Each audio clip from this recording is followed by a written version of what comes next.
శరీరంలో అతి ముఖ్యమైన మరియు సాధారణంగా ఉపయోగించే ఆచర్ పాయింట్లలో ఇది ఒకటి. పాయింట్ ఎక్కడ ఉంటుంది? మీ అరచేతిని మీ వైపుకు తిప్పండి. మణికట్టు రేఖ రిస్ట్ క్రీజ్ నుండి 3 వేళ్ల వెడల్పును కొలవండి. మణికట్టు మధ్యలో ఉండే 2 నరాల టెండన్స్ మధ్య ఈ పాయింట్ ఉంటుంది. ఈ పాయింటును నొక్కడం వల్ల ఆందోళన, యాంగ్జైటీ, మనసును ప్రశాంతంగా ఉంచడానికి మరియు భయాందోళనలను తగ్గించడానికి సహాయపడుతుంది.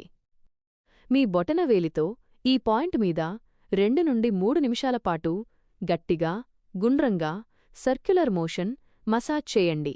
2 చేతుల మీద ఇలా చేయవచ్చు. శ్వాసను దీర్ఘంగా తీసుకుంటూ ఒత్తిడి ఇవ్వడం వల్ల ఫలితం త్వరగా ఉంటుంది. గమనిక: మీకు తీవ్రమైన ఆరోగ్య సమస్యలు ఉన్నా లేదా గర్భవతులైతే ఏదైనా కొత్త చికిత్సను అనుసరించే ముందు వైద్యుని సంప్రదించడం మంచిది.